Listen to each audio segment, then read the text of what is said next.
आज ही Doubtnut app download करें। Doubtnut पर होगा अब आपके सभी मैथ्स, केमिस्ट्री, फिजिक्स और बायोलॉजी डाउट्स का सफाया। बस अपने क्वेश्चन की फोटो खींचो, उसे क्रॉप करो और तुरंत वीडियो सोल्यूशन पाओ। Download now.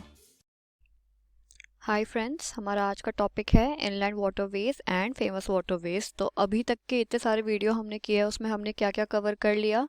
हमने बेसिक्स देखे थे ट्रांसपोर्टेशन की, और साथ ही में हमने क्या क्या पढ़ा है। हमने रोडवेज पढ़ा है, हमने ये भी पढ़ा कि रेलवेज कैसे ऑपरेट हो रहा, कौन कौन सी जगह पर में क्या है।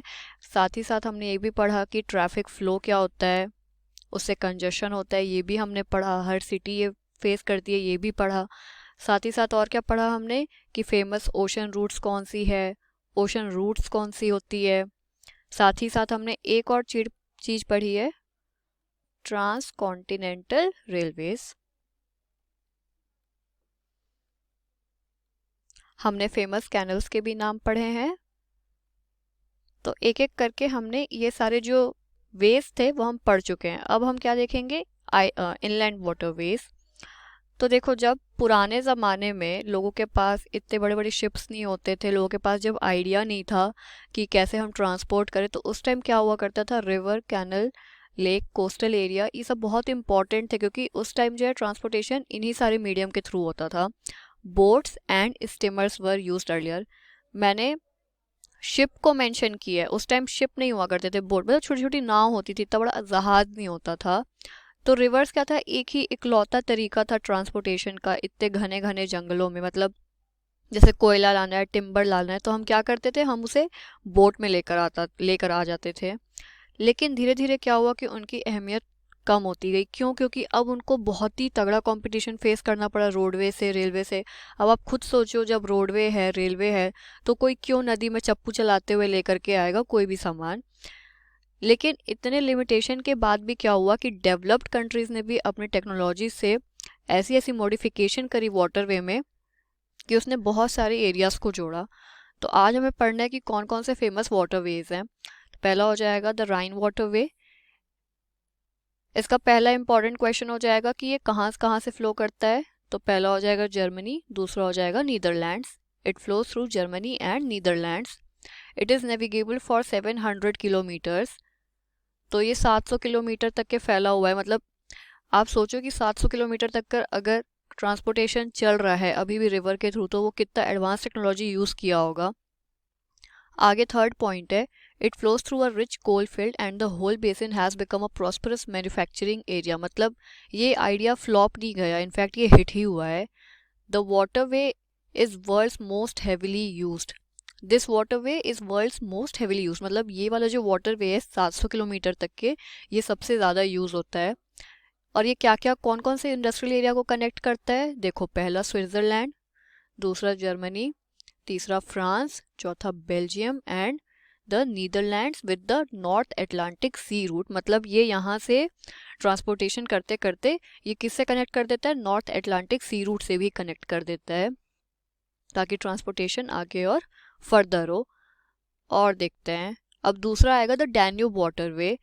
ये इंपॉर्टेंट इनलैंड वाटरवे है जो कि ईस्टर्न यूरोप को सर्व करता है। तो ये किसको सर्व करता है, क्वेश्चन इंपॉर्टेंट, ये यूरोप को सर्व करता है।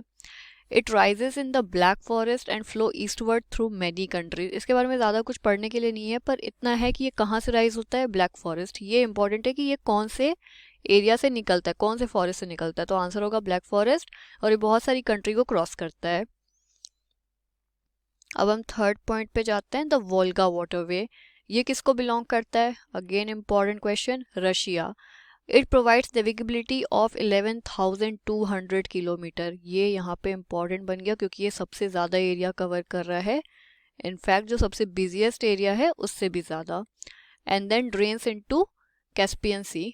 अगेन इंपॉर्टेंट कि जो द वोल्गा वाटर वे है ये कहाँ जाकर के ख़त्म होती है, कैस्पियन सी में। फोर्थ है the Great Lakes, Saint Lawrence Seaway. अब ग्रेट लेक जो है ना, नॉर्थ अमेरिका में एक कॉम्बिनेशन है बहुत सारी लेक्स का। जैसे कि देखो यहाँ पे लिखा है superior lake, Erie lake, Huron lake and Ontario. तो ये सब किससे कनेक्टेड है, सू कैनल और वेलेंट कैनल से ये कनेक्टेड है, और ये अपने अपने में ही एक इनलैंड वाटरवे बनाती है। मतलब ऐसे ये हो गए लेक्स, अब ये सब ऐसे करके कनेक्टेड है कैनल के थ्रू, और ये बनाती है inland waterway.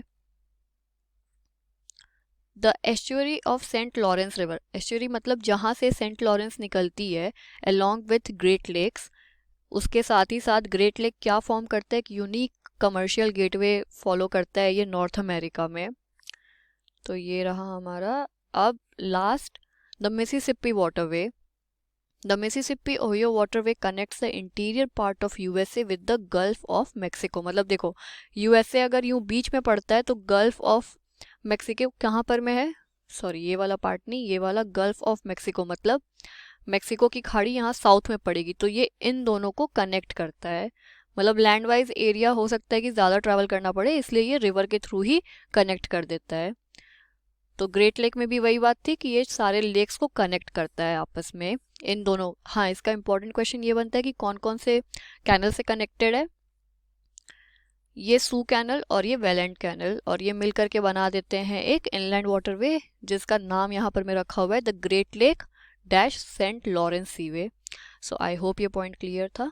So thank you. Class 6 से 12 से लेके नीट, IIT, जेई मेंस और एडवांस के लेवल तक 10 मिलियन से ज्यादा स्टूडेंट्स का भरोसा। आज ही डाउनलोड करें डाउटनेट ऐप या व्हाट्सएप कीजिए अपने डाउट्स 8400 400 400 पर।